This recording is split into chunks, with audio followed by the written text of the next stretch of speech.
Hey folks, welcome to our latest episode of Football's Life. We're back. Aiden, get those fingers up. You're under a Get game those clock. Get fingers. those Get fingers them on the up. clock. So yes, we are joined by a special guest. We're down a man. So Pat has decided he's obviously the move back out to North America. He's struggling to see the games. And he was just he decided it was time maybe to give it a to say ciao. So we felt Waza had a great idea. We were like, "Oh, we don't have that Tottenham perspective, the Spursy angle. We do love it." So Waza had a great idea. Aiden, a long time friend of myself and Waza and colleague as well. I know that you and Mike don't know each other that well, which makes this even spicier because we love this perspective, given all of the things that have happened in the past week or so. But yes, and obviously quintessentially English with a double-barreled surname. So Aiden, welcome to Football is Life. Thank you very much. This is a pleasure. I've been begging Waleed for this for a long time, so I feel like I've made it. This is a real pleasure, and hey, big shoes to fill with Pat. So I hope I can do it justice. It's pretty easy. You just everything. You're just like believe. Yeah, let's go. Like that's pretty much it, right? If you just do that, that's pretty much you're good. But yeah, but listen, Aiden, we want to come to you first, right? So normally we would start with a different topic. Mike's probably happier here because it gives him at Thank least God. 10 minutes just to get his thoughts together. Mike, it was bullets last time. The bulletproof vest might need to be doubled up here, Mike, for this episode. But we'll come to that, Mike. Don't worry. But Aiden, what Good. we'd love your perspective on is what's happening at Spurs. Okay, we now have another manager in. Okay, it feels a little bit to me. Is it Tudor? His name is that right? That's the one. Yeah, Big Igor Tudor. Igor plucked out of somewhat the abyss, feels like to me. Thomas Frank, who I personally, I know, I'm pretty sure all of us podcasts have all been quite like big fans of his body of work, generally speaking. The Spursiness, it's not gone. He got infected. Ange Postecoglou basically blows the club up and says, "You're all a piece of shit, mate." It's they're like, "Yeah, oh, it's ridiculous, mate. I can't sign you. I want to sign Messi, but they wouldn't let me sign Stop Messi." it. Oh Yeah, so God. I know. But anyway, look, so we're going to start with Spurs, Aiden. We'd love your take. You're a long-time Spurs fan. You go to the games. What's the mood like at Tottenham amongst the fans? We'll forget about the game at the weekend at the moment because we have to come to that. But in terms of what's happened from Ange through to Thomas Frank, now Igor Tudor, and obviously the Daniel Levy situation, tell us how you Spurs fans are feeling right now. It's been a roller coaster in the sense that the end of last season was uh, probably the highest, one of the highest peaks of my Tottenham fandom with regards to winning the Europa League final. And obviously you put the league to the side with that, and the whole thing with Tottenham was we couldn't win a trophy, and so we got that monkey off our back, and that felt brilliant. And then the decision to let go of Ange at the time felt very bittersweet, um, but perhaps the right decision, just because uh, the league form had deteriorated kind of over that last season, and we had so many injuries. Oh, and it's And picked up now, hasn't it? I mean, this is the thing. At the time, it was like, everything you read was it's the way that they're training, it's the way that he plays, it's the result of all of that that Tottenham have this many injuries. And then you fast forward less than 12 months, and Daniel Levy's gone. We've hired the manager who was supposed to lead the change, and he's already gone. And now we're in a situation where the injuries are worse than they were at the end of last season. We've got more key players out. And now we're kind of, factory reset again. And that's not just with the team, the manager, it's with the board and the people actually running the club. And there's been a lot of messages and more communication from Tottenham than I think we've had as long as I can remember with regards to actually hearing from the people who are making the decisions and what the plan is. Vinay came in over from taking a couple of years out since Arsenal, and obviously that looked like a green flag at the time because he did such a good job with rebuilding Arsenal from where they were, bringing in Arteta and having the patience to let him build something that has ultimately turned out to be very successful. Trophies or not. So it felt like things were turning in the right direction. To use one of Frank's analogies of turning the tanker around, but it's stuck. We're wedged in the Suez Canal, And it feels like there needs to be a factory reset again because Thomas Frank looked like the answer. And, you said it, Ross. And I think the general perception of Thomas Frank is that he's very honest, pragmatic. He's very likable. He did such a good job with Brentford. And he seemed to keep that ship steady when, they were constantly having their best players nabbed. But he just couldn't do it with Tottenham. And I was very much in the camp of this team is not as good as a lot of people think it is. And I think people underestimate the weight that Kane and Son have been pulling for the last, however many years. And losing those two sorts of players, you don't just bounce back.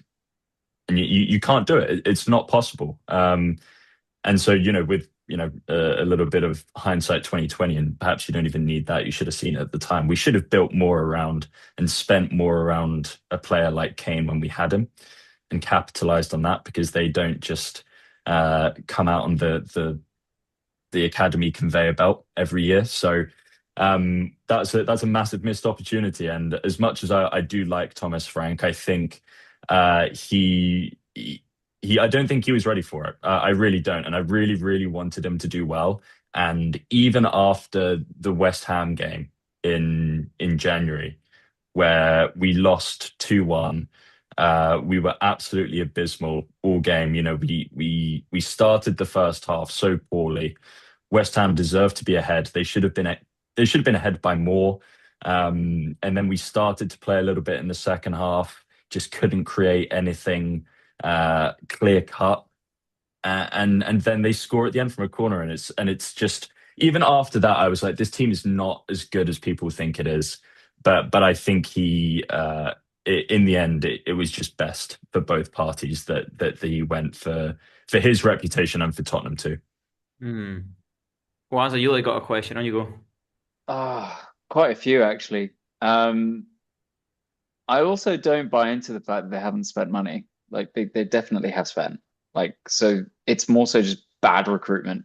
I mean, yeah, building around Kane and Son. Like how much what like no, Gareth Bale was before you bought Chadley and Capu and all those other awful players during that time, right? So that can at least be forgiven. But devil's advocate, given that you are 16th place now and you finished 17th last year, what was the point in sacking Ange? No, and this is the thing again, where if you go back, that looks like the incorrect decision. And obviously he goes on the overlap and he says a lot of scathing things. And I think the majority of Tottenham fans are just in agreement. I don't think he said anything that we didn't believe or that we didn't already feel was the case about the club. And when he was Spurs manager, the one of the great things about Ange was that he would actually go out on a limb and defend Tottenham as a club for the fans. Less, he wouldn't defend the board or some of the decisions that the club had made previously, but he would defend what Spurs is about and the history of the club and this Spursy reputation that we have. He was like, the only way we get rid of that is if we go and win something and we go and change that. And so he tried his best to do that. And at the time, it was, very, very difficult to see him go as that sort of character. And in the end, Frank became the antithesis of him, which is what Ange had called out himself. He said, I'm going to be replaced by John or Joe the pragmatist. And that's exactly who Frank was. He came in and he was the opposite of Ange. And yeah, and you read things in the media about how, Frank would go on about how good Arsenal are. And there's the picture of him holding the Arsenal Cup, and it just snowballs into this big thing where it's indefensible. And, as a Tottenham fan, it's hard to see that happening and go from someone like Ange, who would have, died for what the club stood for, to someone like Frank, who is a little bit more realistic about what the situation is and where we are, and too flattering of our biggest rivals. So we need something in the middle, really, is what I think. But yeah, if you'd given me a choice now between sticking or twisting at the end of last year, I would have stuck with Ange 100%. Really? You think that's like you're not a bit as a Spurs fan? I would be like affronted the fact that he went on the overlap and basically just there was no accountability for Ange. You set the team up in certain ways, and just honestly were appalling. Like it was almost like it's this like I don't know if you guys probably don't follow Scottish football as much, but Celtic appointed Wilfred Nancy, right? Came it's these modern managers. Like every great manager that's worth their salt has adapted. Sir Alex Ferguson, Jose Mourinho, Jurgen Klopp, even Guardiola. Now you're seeing it like almost through necessity, right? Because it's the first like maybe jeopardy he's had. He's usually had the best players and stuff like that, but you have to adapt. I think there's just like pig-headed. The thing is, I'm with you, Aiden. I've always loved and just general. It's like Jurgen Klopp. I love him because his general beliefs I believe in, but he also is not so arrogant. Like there was an arrogance about the approach from Ange, and it's almost like at least Thomas Frank was honest about like I've got to probably try and make things work. So I know what you mean. There's like neither is working, which means something is broken, and I think part of that is like if the players aren't good enough, if you're too gung ho like Ange, you're going to get beat most weeks. That's what's going to happen. With Thomas Frank, it looked like at the beginning of the season he'd maybe figured out a recipe to be. We said that we felt they were cheating at the beginning. It felt like they were getting away with things at the beginning of the season with those results, didn't it? But then it kind of feels like I don't know what's fallen apart with Frank because that's what I'm struggling with because I'm almost like I understood the Ange decision because I just feel like he didn't show enough humility to be able to get me to believe he could adapt to take Spurs forward in a meaningful way. I think you're right in terms of a spokesperson for your club, the fans get it. But Thomas Frank, I do feel he's got the chops. Like I'm almost like I feel like ugh, could you have stuck with him? You think it was a no, right? You're saying you can't. You think it was just the best for both parties. I think a lot of people were calling for his head very early with Frank, and that I disagreed with because of the point I made around the reality of where we're actually at in terms of the squad. It's not as good as a lot of people think it is. And Willie, you're right. We've spent a lot of money. We've spent a lot of money. If you look at players like Solanke, he was 60 million. We then went and spent a similar amount of money on Xavi Simons in the summer. So there's money in those two players, and then we've invested little bits here and there kind of around them. But I think generally the back to the point I made about Kane and Son, you can't replace those two players no matter how much money you spend. And I think if you look at Tottenham's forward line, we've struggled to score goals all season. And one of the hard things about Thomas Frank's football, being there in the stadium and seeing it and watching the games on TV, is that we were so out of ideas. You talk about how arrogant Ange was in terms of the way that he wanted to play and not having the ability to chop and change and try something different if it wasn't going well. I honestly think Frank was the same, but just it was in a more negative way. So many of our attacks would be just kind of chipping the ball down the line to Kudus and hoping that he would first win the ball and then beat his man. We didn't really have any midfield players that could kind of grab the game by the scruff of the neck and drive it forward. And I really like Xavi Simons. I think he's going to be brilliant. He didn't start as fast as you would have liked a player like that to start, just in terms of adapting to the Premier League. And you see it with Wirtz as well and whatnot. But look, Thomas Frank started so strongly, and the first game under Frank was the game against Paris Saint-Germain, right? The kind of first game of the season, the Super Cup. And in that game we looked so good, and we got the balance right of being defensive but being able to counter and being able to create goals from set pieces. And what looked so promising in that game then became the underlying reality for the season, which is that was the only way we really looked threatening, was from set pieces. And you look at Romero and Van de Ven, and they're scoring every week. And I think he struggled with. I'm not going to pretend I'm some tactical genius and that I have a fix, but I think he was kind of just as unpragmatic as Ange, just in a different way, and it was more negative. And if you're not going to change the way you're playing and you're not going to try different things, then you better be positive about it rather than negative about it. Yeah, it's fair. Sounds like a Okay. similar manager in North London. Hmm. Well, Okay. that does sound like that. Mike, Ah, what's your take? We have to come to this game and on this. There's a huge game on Sunday. North London derby, they're always huge. In other circumstances, this would have felt maybe like a bit of a foregone conclusion that Arsenal would go there and win. We now have a new manager at Tottenham. We said, Igor Tudor, so we don't. I don't know an awful lot about him, so I can't claim to. So I don't know how he's going to approach that game. But there's sometimes is that bounce that, and also it's more the unknown of like we don't know the patterns of play under Frank. You probably knew how they would set up, and they were pathetic against Arsenal in the first half last time, to be honest. But Mike, how are you? Look, we'll talk about Arsenal in a second, but this game, as you know, for obvious reasons, now has added context because, one thing we do know is Spurs do love, if they can't win anything, they love stopping you winning things. And this is a great opportunity for them. Instead of hoping, trying to or hoping to not win against Man City, it's like you can go and affect this yourself, right? By actually putting it to Arsenal, who look maybe for the first time this season that they may be a bit of fragility, real fragility in terms of.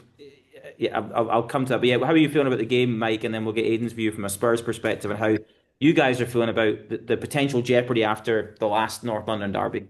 and so It's a also like massive don't be test. nice. Don't be nice. Like Yeah. none of this nice stuff. If this was Ross and I talking about City and Liverpool, we'd be in Yeah, shit no. show. So first of all, I before the result against Wolves, my attitude would have been, Tottenham Hotspur playing Arsenal back into form since 1886. But this is the test of the season. The test of the season because it's the fact that it's the derby that it is, the fact that you just dropped points against two teams to open the race wide open with City.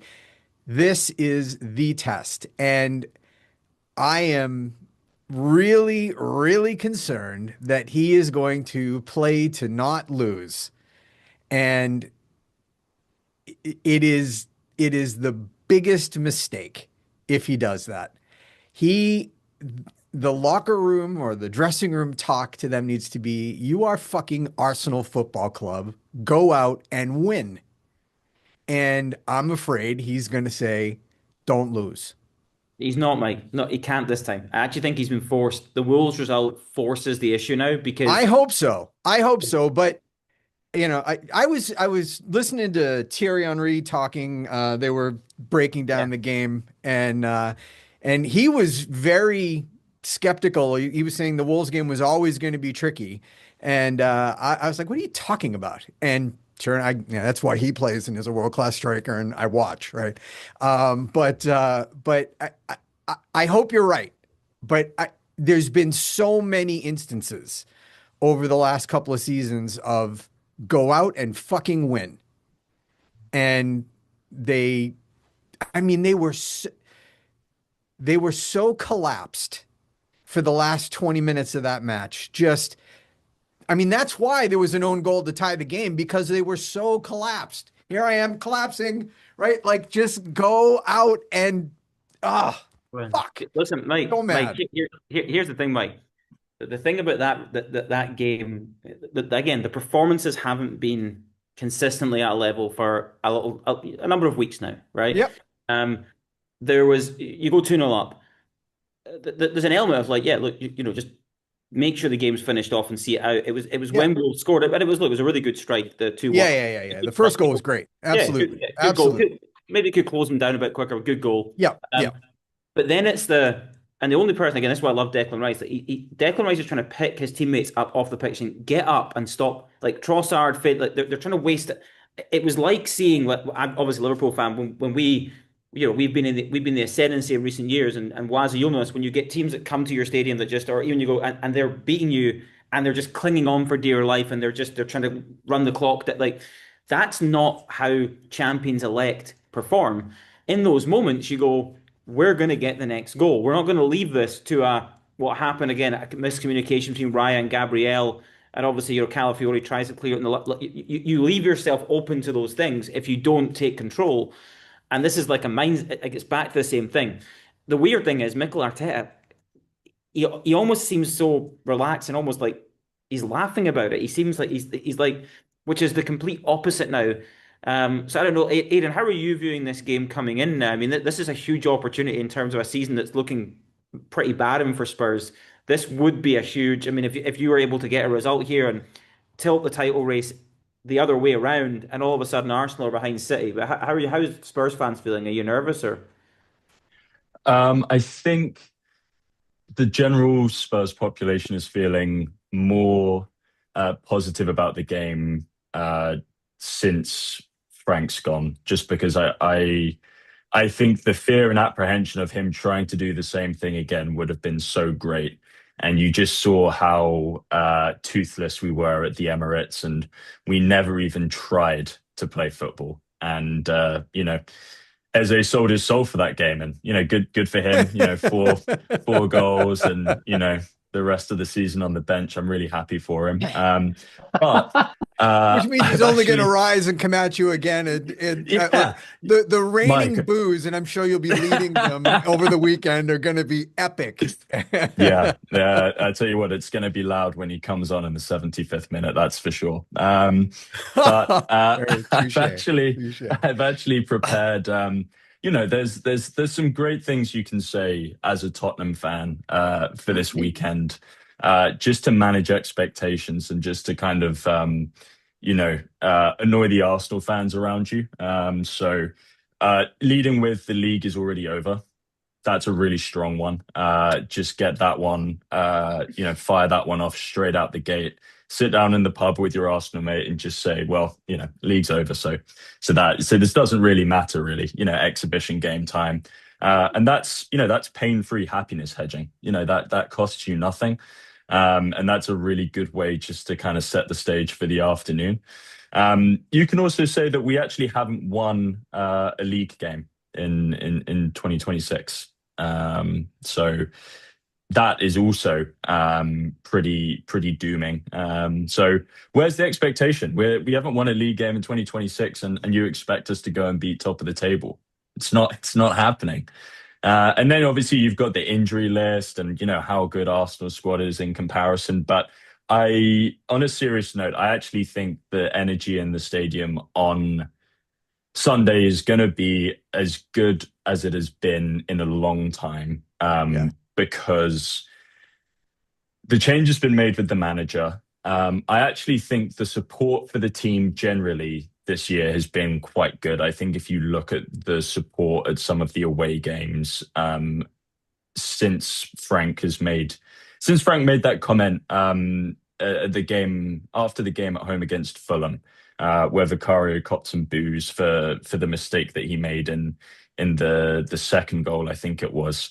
And he made that comment around, they're not real Spurs fans, and perhaps poorly worded by him with good intentions. I would say that the support generally has actually been towards the team has been very positive. Frank obviously had all the boos at the end.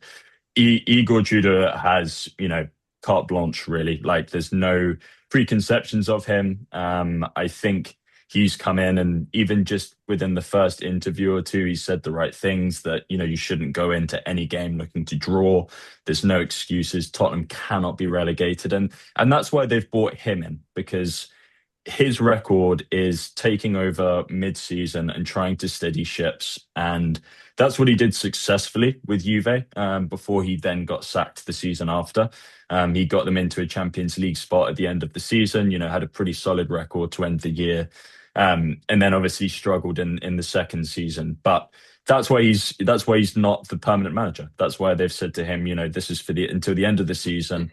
And it's beneficial to both parties. But look, I'm looking forward to Sunday in many ways, because it's my first time in the stadium for a North London derby, so that's exciting.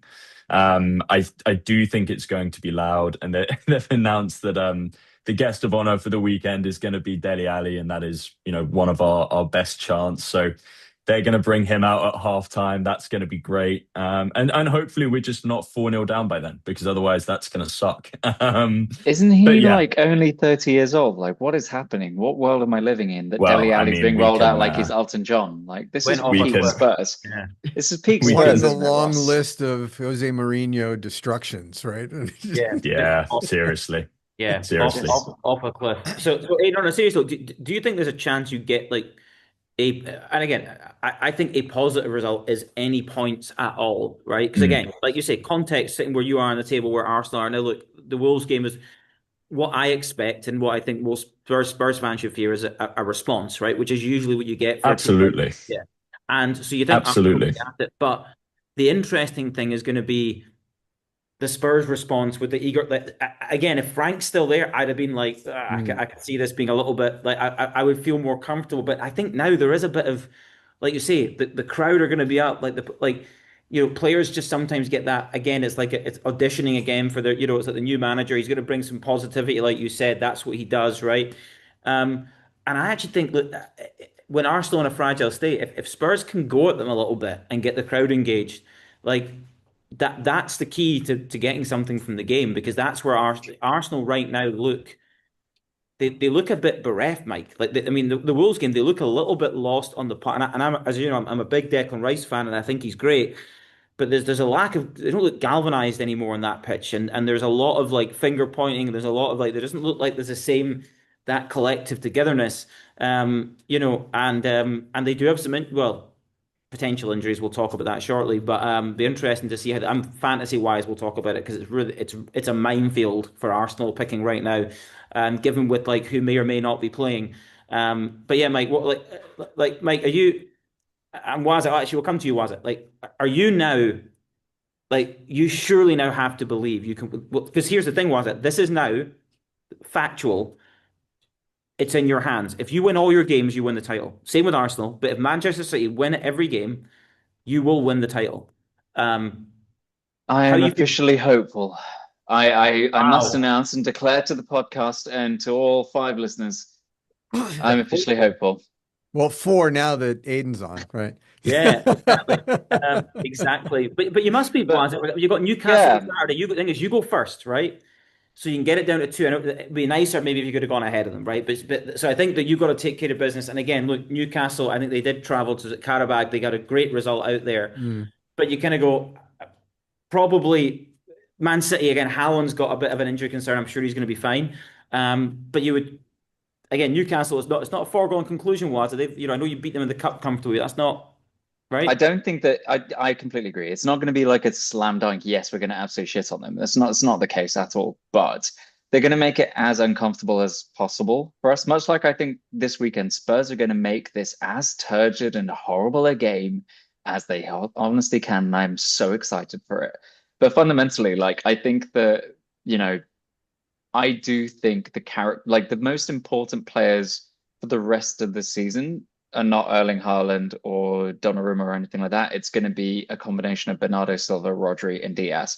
Like those three are the players who have won repeatedly and won enough that they will be the ones who will basically pull the games by the scruff of the neck and go, no, this is in our control now. Like we need to take this because if we win the game, there is no way that any single Arsenal player walks onto that pitch not thinking, "Oh bugger, if we drop a single point in here, even like this is curtains. Like this is bad." Mm-hmm. Like so, I reckon, yeah, it's great that we're actually playing first because in terms of mind games, this works a treat. And I think that every Arsenal fan's also going to be watching that game and hoping for a stuffy draw. But I do have faith. I think we can win. It's not foregone. But I have faith that we can now pull this out of the bag, and it's going to be such a. Oh This my would God, be the Wazza, season. Wazza, This would don't. be just. This would be the season where you can't even say that City won the league. It's that Arsenal lost the league, and that's It's how it'll listen, always be it, remembered. you're right, Mike. I'll come to you in terms of how you're feeling because I think that here's the crazy thing this weekend. I'm actually objectively going. It's conceivable City and Arsenal both might not win. Like that is like you usually when you've got two teams going for it, I think the fact that City have you feel like they've got to go and put the foot like now because they've had chances before and they've fallen flat, right? Arsenal now have left it. It's almost so open again against Forest, against Wolves, two teams in the relegation battle at the bottom of the table, dropping points. You don't usually see that from people that are going for a title tilt. I think this is the lowest point tally anyone's ever had. I think maybe Leicester might be the only one. Like so, in terms of like where we are. So yeah, I mean the pressure it's really amping up this weekend, and yeah, it's actually what I don't know why I believe it. I still feel City have more. I don't know. I felt they have more banana skins until Arsenal started doing this, and now I'm kind of going, ugh, like, ugh. No one wants to win the league. No one wants to win the league at all. And This it's is the frustrating. most Do you know what? tragic year. As a Liverpool fan, even though we had that, like, see if we got our act together quicker, we could have been like actually anyone like Man United could have been Chelsea could you know like, you look at it, you kind of go, a lot of people could have been in the title race this year because the bar has been for what. The crazy thing is though is the Arsenal squad, like everyone knows it, it's the best squad. Like everyone looks at it, balance, depth, everything, like outside of Gyökeres, which I think again another like he just looks like, I mean, Kai Havertz isn't the answer, but he might be a better answer than Victor. I know he runs about and Gabriel Jesus, if he could only stay healthy, is the answer. I mean, he's the one that keeps scoring. yeah, it's a bit wild, Mike, right? It's a bit wild, but I mean, it's going to be. We're going to have to go predictions here. What are our predictions for those that who backs City to beat Newcastle? I'm going to say yes that they'll beat Yeah. Newcastle. I Yeah, feel yeah, that they have to win that game. yeah. Who's backing Arsenal? Oh, sorry, Aiden, do you back City to win against Newcastle? Yeah, I mean, you have to, Waleed, otherwise you and I are going to have big issues. And then B, Newcastle are just abysmal away from home. Trash Abysmal. knows trash. Trash does know Yeah, trash. I feel like you should be exactly. able to say that confidently. I mean, that was Frank's undoing. Like we couldn't even beat Newcastle at home, and they came and they outplayed us, and they've been dreadful away all year. So, so yeah, I mean, I would be, and especially with Yeah, the midweek game, I think you should probably have too much for them. I would think You'd so. hope so, yeah. Yeah, I agree. And then Arsenal, Tottenham. What do we think? I have to Go on, back Mike. Arsenal, but I'm going to be watching from behind my sofa. Aiden, do you think? You backing the boys and you backing the mighty I Spurs? would, yeah. I mean, I would love to say that, I think I feel hopeful. I think Arsenal are going to win on Sunday. I think you're right that you can't not respond after that Wolves game. And then ultimately it's down to Tottenham to do something that they haven't done all year, which is be compact and solid, and actually make the game difficult for the other team. Go on, Willie. Now, Aidan, I would challenge that you can choose to not respond because we've been here for 3 seasons now where this has happened every season, where Arsenal reach spring, they drop some points, then they drop some more points, and then it keeps happening, and lo and behold, you're in April. Yeah, do you know what? We've seen it before, haven't we, Roscoe? But Aiden, do you know? I don't know. I don't know the injury situation for Spurs, but I always look at the midfield. People have been able to. I don't really understand how like, Liverpool did it. I didn't really understand how like City did it. Like teams have like managed to dominate Arsenal in the middle of the park, which I feel like is like with Zubimendi, Declan Rice, and then whether you have Odegaard, whether you have Eze, whether you have Saka. It doesn't.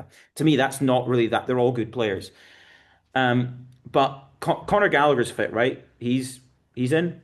Conor Gallagher is one of the few players that is fit. I And think he's got that Derby. He understands. Like to me, he's like a key figure. Is Paulinho fit? Polina is also fit, I believe. I'm very interested to see how he lines up for the first Well, game yeah, because I think he is a five at the back guy. But right. the issue Okay. he has is that we don't have 3 fit centre backs. So Is we is, have we Berg, have is Bergval is Bergval back? Like who have you got in midfield? No. no, so we don't. So the injury list is pretty dark. So I believe just off if I were to go off the top of my head, Porro, I believe, is still out. Adogi is out. Romero is obviously still suspended. And then Kevin Danso, who would be back up to Romero, he's got a toe injury. So that's just the back line. And then Jesus. Bergvall's injured. Bentancur? Bentancur's injured. Madison and Kulusevski obviously haven't played a game all season. And then Richarlison is injured but was pictured in training this week, so he may be on the bench. And then Odegaard, who I feel dreadful for because he just seemed to be kind of, gaining some confidence. He tears his ACL in that game against Newcastle. So he's got slim pickings when it comes to the squad that he's got to pick from. And I think that's gonna Who's gonna play centre half with Van de Ven then? Dragusin. It's gonna Yeah, have to be yeah. Van de Ven and Dragusin. So you can see the look on Waleed's face, and that No. is the confidence. But you might but hear me out. He might put Paulinho as a 3. That would be the guy to This put is he can play yeah. there. Yeah, and then the wing backs? But I didn't know Udogie and Porro were out. That's like Yeah. They've got I 12 imagine red flags on yeah. fantasy. I was like, holy shit, that's a Yeah. 12 Ben, red well, flags. Ben Davies is he out as well? Ben Davies is Yeah. out, so it's going to be Spencer left wing back, and then I I like imagine Spence. Archie Gray at right wing back. Don't love that. No, Love that. and then But if then you've got the two boys in midfield. Okay, I can see that. And Mike, I think I'd say Archie Gray. Like the question I have for you, Mike, is who's going to play left wing? Because Arsenal's situation, I'm here. I don't know. I've read that Trossard is more unlikely to play. Yeah, Is read. that. Odegaard is almost certainly back, and I assume we'll go straight back into that role, given that he's the captain. I'd be shocked if not. Madueke's been playing really well. He has. I've got my fantasy, but Saka's back, so I feel like would they put Madueke on the left, or would they play Eze because of how well he did? Like I think that it's likely to be Eze that's what on I the think. left. You think Madueke Yeah. gets dropped? Crazy as it sounds for the way he's played, yeah, because he's the like for like swap for Saka, right? Like, I mean, that's where he's played his best is on the right. So I think that he would get dropped and potentially come in the 70th minute or something. But if you're going to play I think you're going to play him on the left. Yeah, I the mean, one thing this I might would be say is, I hope, and I may eat my words for this, but never mind. I hope they start Saka in the 10, because Saka is so dangerous when he's out wide, and I feel like I have the same feeling every North London derby where as soon as he gets one-on-one, I'm like, we're in serious trouble. And he always cuts in, and he always calls in a shot. But Jed Spence, I think, is probably one of the most well-equipped players to deal with him. I would say that you have, right? Because he's not pretty quick. He's physically strong. He is. I do like him. I know he's not got a ton of experience, but yeah, you would, and again, if they're 5 at the back, he's got that sort of left-sided centre half to be the cover then, right? So, but I agree. I don't know. It'll be interesting. I'd be interested. He might be cautious with Odegaard, play Madueke, Eze, and Saka. I actually think that's pretty frightening if they like. 'Cause I think like all 3 of them. I think that would be like if Saka's in the 10, Madueke and Eze either side of him. Gyökeres is the one that doesn't worry me he's as not much. playing. He'll No, play. He's not playing. no, He's I not can't playing. imagine him playing in this. He's not playing. You think I Jesus? can't. Jesus is I going think to play. Yeah. if it were me, I would be absolutely starting Gabriel Jesus. Yeah, 100%. it's a tough one for fantasy 'cause I've got Madueke. I was planning to transfer him out and Saka came back, but then obviously these other injuries. I'm going, and I feel like just taking an absolute flyer on Eze because of what happened last time. But that's like, I don't know if that's. I need to have a think about it, and see what happens. But monster game on Huge. Sunday. Massive game. Maybe Saka won't limp this game. Who knows? Oh, don't start me It on could be that. the first game that he might not limp. This is amazing. Mike, I mean, Mike, we all know that's result dependent, Waleed. So TBD. of course it is. Mike, what about Arteta and his weirdly like relaxed, almost comical mood just kind of like we got to take the bullets, got to take the criticism. He seems so relaxed, almost laughing. Like, Yeah, I don't know if it's a psychological tactic to take some to make it light in the dressing room because they're like clearly to be a fly on the wall in that room, it's got to be really quiet and everyone's in their heads, and so maybe he's trying something to lighten the mood. I don't know. Maybe he needs to hire another pickpocket. I don't know. I mean, He's going to get somebody in, right? He's going to get yeah. like Yuri Get a Geller or magician who somebody. does Yeah, like balloon animals or something, just that's like, it. Yeah, lighten yeah, the that's mood. it. Yeah. Yeah, that's it. So Exactly. go and get the kick around with the boys tweet. Go on, go and get it. Get him Yeah. back up on the I, big I screen. I would love to see that balloon animal guy come in and just let that make a donkey go. This is what you all are playing like. You're donkey, you bunch of donkeys, right? That's it. Just like but yeah, he is a bit mental. But yeah, so yeah, there definitely seems to be some. I don't know. My reading at Mike was more like he's trying to like. I do think he understands that this is like psychological, and he's Yeah, like, yeah, yeah. how do This is I like? 100% in their heads. Yeah, how do I lighten the load a little bit in Yes. terms of like but they just don't. Yeah, it's look, I think the first I don't know what you think, Aidan, but I think the first 15, 20 minutes is always key in these games, right? And it'd be interesting to see if Arsenal are quite happy to stay.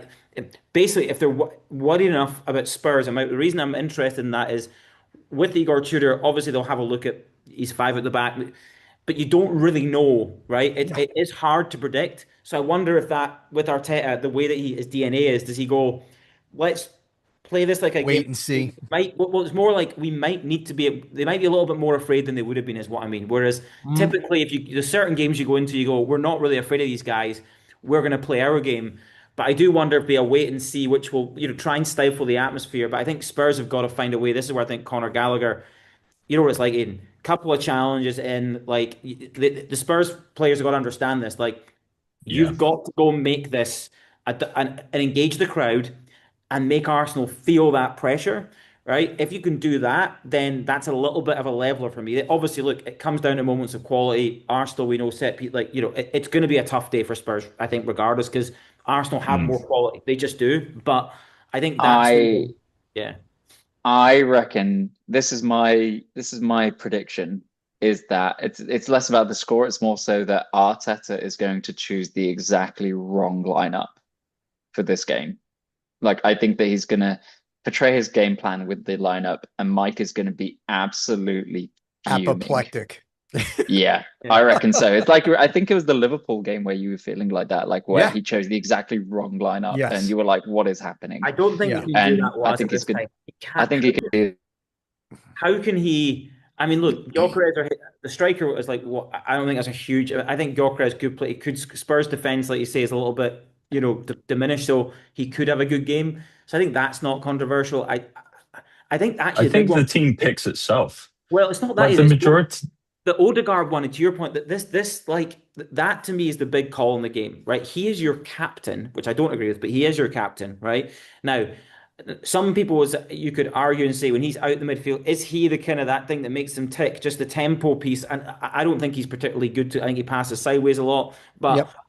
but I think Declan Rice plays a bit stifled in that system with Zubimendi, but it's like there is that like should Eze play there, should Saka play there, you could play I don't know. I think that's the big call in the game, which is like, and Madueke is another big call, which is as good as Saka is, like do you like I think that's the big decision. I think the left hand side then it becomes if you do play Saka right, I think Eze starts, right?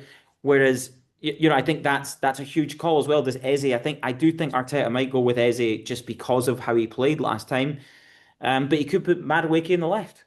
I mean, I think the Odegaard one, though, is a key one. Is like, if he going to go back in and Saka's going to play wide, like you said, Aiden, I think that gives Spurs a bigger problem, in my opinion. I think Odegaard's easier to defend as well. I think also Yeah. both fronts. I actually think Saka's more dangerous in that hole because he will actually beat, like, whereas Odegaard's not really going to drop the shoulder and beat you. Like he's more of a tempo guy. But I think that's the huge call on the game for Arsenal in terms of lineup. Do they play Odegaard, their captain, in this game? I think you have to if he's your captain. If Like he's your captain, you would say he you has know to how I start. feel about that. Yeah, I don't know. Yeah, But I think for the majority of the game, Arsenal are going to have the ball. And I think we'll try and find a way of setting up at that five at the back, like you said, with Palhinha there, with Van de Ven and Dragusin. And so you're going to have a lot of the ball in front, kind of in front of that back five anyway. And then you hope that a midfield combination, I mean, maybe he goes for Gallagher and then maybe someone like Basuma, who's kind of come back into the team a bit because he he can kind of bring the ball out, even though he is Red. a bit of a joker card, you know. So look, I think he needs to Might find. you play Basuma? Might you play Basuma at centre half? No, I think you've got to have Polina back there just because he's a bit bigger and more physical. I Would think you he's got not? more of. Would you not rather the way Arsenal have been playing, I'm just trying to think about the Wolves games, but like match them up, like almost be positive and go, do you know what? Man for man. I don't think their center forward is not Erling Haaland, it's not Isak. They don't have that person, right? They don't have that, even like Thiago at Brentford. You go, I'm really worried about Gyökeres, or even Jesus. You go, two centre halves. You go, we can deal with them, right? Do you think matching them up and going like putting the three in the midfield, like Basuma, Paulinho, and Gallagher, all pretty combative, like aggressive, physically, they're athletic guys, right? I think they can play well. I don't know. I just wonder then, do you give like, because I want my five at the back, I don't know. I worry the midfield then. If you got Gallagher and somebody else in there against that Arsenal three, I don't know. Well, look, you need to be able to get out. And last time we didn't have Solanke, and Richarlison isn't as good as holding the ball up as Solanke is, and so we've got Solanke this time, and that's the main out. And then you have to hope. I imagine he'll play Xavi Simons. You have to hope that he can find a way of getting on the ball. And so there's obviously it's a very difficult balance to get right, and Arsenal are just a really hard team to play against, and the best you can do is clog it up. The best you can do is clog it up, get men behind the ball, and stop them from playing the way that they want to play. Because that's why Arsenal are so good in Europe, right? The games are so much more open. The guys have a little bit more space, and so we have to stop them from doing that. But it can't be as negative as we were as we were the first time round, where it will go on, Waleed. Yeah, it will be negative. Yeah. It will. You're gonna have no, to fight. You're gonna have to fight your way through those first 15 minutes, and you're gonna have to keep doing it. But you're gonna have to get the ball up the pitch. Genuinely, which is what we didn't do. Which is what we didn't do last time. I completely disagree with this tactic. Like, I think that if I was Spurs, if I was Igor Tudor, I would be like, I want to park the absolute bus for 75 of minutes course. and then give them hell in the final 15, because that's when Arsenal are going to start sweating bullets. They will not be able to keep it together. They will crack. Unless you can literally, unless you can do one or two things. You can either do that or hit them right at the very beginning. There's no middle ground. Like, you can't. Who outside of Kudus a wing? Who else would be the winger if there was two wingers? Kudus is injured, so if we were going to play with wingers, it would be probably Matisse Tell, and I imagine he'd put Xavi Simons out wide.